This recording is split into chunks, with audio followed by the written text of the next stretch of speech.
Hey guys, DM Scotty here. Good to have you with me on this short GM's Craft short tip. This episode is going to be less about crafting and more about DMing. In particular, the mechanics of the game, and more particular in combat, because we spend a lot of time in combat, especially 4E. There's all kinds of maneuvers and conditions. And things don't drop in 2 seconds like they do sometimes in other role-playing games. So there's no point in having a condition on something because it's going to die in 2 seconds anyway. So, combats can be long in 4E. So anything we can do to alleviate some of that, especially on the Dungeon Master. We've already got a lot of hats on. We've got, the hat trying to make the thing interesting and running all the monsters and, all this other stuff. So you've got a million things going through your head as a DM. So after reading Sly Flourish, Mike Shea's online book, which is fantastic, by the way, and super cheap, you should all get it online. I really enjoyed it. It gave me a few ideas. One of the things he talked about was delegating stuff, and I've already begun to delegate a lot of stuff to players. But something he mentioned that kind of caught me right away was delegate tracking monster hit points to the players. And I was like, well, that's genius, because then they can worry about it and I can do the other stuff in the game, so then I don't have to worry about it. So that's one less thing off my plate, and it keeps them busy instead of sitting there waiting for their turn to come around. They can be keeping track of the monsters, and if they don't, well, that's their loss. But anyways, I thought that was a great idea. And I played around with doing it on the computer and having all my cards back there and doing it, but I kind of came up with a really elegant idea for how the player could do it. And it'll be much easier if I just kind of go to the table and show you this. But let's go to the table and I'll show you what I came up with.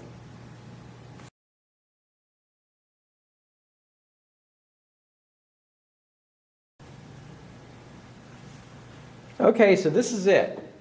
All this is a dry erase board. And what I did was I took a Sharpie and then sectioned it off into different sections. So basically I've got monster conditions. Here I've got hit points. And here I've got the monster number, and I'll explain how I do that. Now I actually mark my monster models, and I'll show you that in a moment how I do that. But if you have, Lord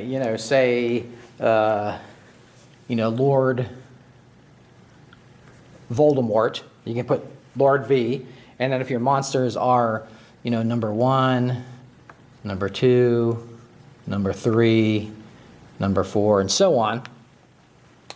You could also make another one of these boards if you feel that this isn't enough spaces, but usually in 4E it is.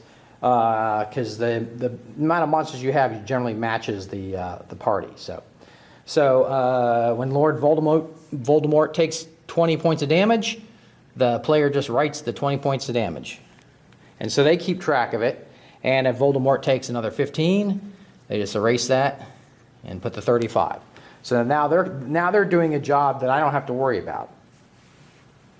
Now you see I've got this large area here for conditions. You could write conditions down easily with the dry erase, but I've come up with another solution. I've actually come up with chits that I made on the computer. You could make these through some kind of graphics program. And what I did is I just made 1-inch chits. This one is a mark chit, so the character Lochnar, when he marks a character, say he marks Lord Voldemort, bam, there you go. This is a magnetic board, so it stays on there. See, it doesn't slide off. So that's great. So at a glance, you can see the conditions. If Lord Voldemort gets bloodied, there you go, he's bloodied. And you can fit up to 5 conditions on each track, so that's really nice. Usually they wouldn't have more than that on them. And I've got all kinds, so say this number 1 gets fire on him. Number 2 gets ongoing damage. Then number 1 gets bloodied. Say somebody hits number 3 and he gets dazed. Another person hits number 4 and they're stunned. So just so on. So you can just instantly see what kind of effects are going on with the excuse me, with the NPCs. So this works great, and keeps the characters busy. Takes another thing out of your hands. Now I don't tell the characters the hit points. Of course, when it's bloody, they know that it's half the hit points are down. But you can tell when something's getting beat up. That it's weakening. So that doesn't bother me. Some DMs want to be totally secretive and don't want their players to know. But I thought Mike talks about in his book trust the players. And I mean, why not? Let them do some of the work for the game. They can all, the person that's holding this and marking this down, all the player characters can instantly see what effects are on the monsters. You don't have to try to keep changing out effect markers on the monsters that are on the table. You can just put them on here, and bam, you're good to go. So I think this is a really elegant solution for this kind of tracking problem. And it takes one more thing off the DM's plate. So now I'm going to show you like how I store these little markers, and we'll go to that. We'll go to that now.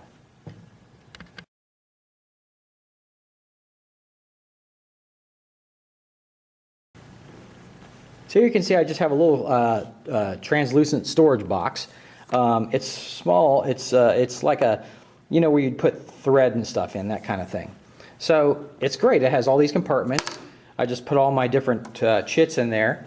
And, if somebody has marked or whatever, you can give them the chits that they'll need if they're a monk and they stun people. You can just give them the stun chit. And then when they stun somebody, they just put it on the board.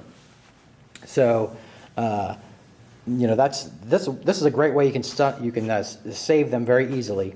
And all these are where I just did these on the computer, did like a 1-inch grid in the graphics program, and put the image on there and the what it does. And what I did was I stuck cut out a magnetic sheet. Got a magnetic sheet and just cut them out into 1-inch squares and then stuck them on the back of these conditions. So they just pop right on the dry erase combat tracker board, and we're good to go. So now I'm going to show you how I set up my minis to be in this system.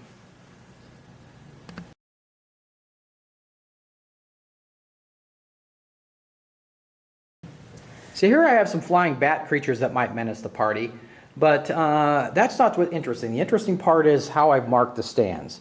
So this one, you can see it's got a number 1 on it. It's just got 1 mark. This one has 2 marks. This one has 3, and so on. So I'll just keep marking on the stands as the amount goes up. Now I use Roman numerals to mark the stands, so it doesn't just get crazy where you have like 8 marks around the base. But this is a great way to just immediately look at the mini and just say, oh, that's number 1, that's number 2, that's number 3. And basically how I marked these was I just used one of those white paint pens to mark the black base, and I think it works great. And it's easy to see, and you distinguish the models from each other. So that's kind of an elegant way to track your monsters on your combat tracker board. And there we go.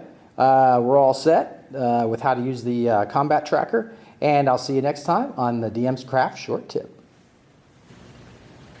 Hey guys, if you're really digging these videos and would like some more information or to talk to other crafters, look at the link below in the description, and you can join my forum on the DM's Craft. We'd love to have you, and I'll see you there.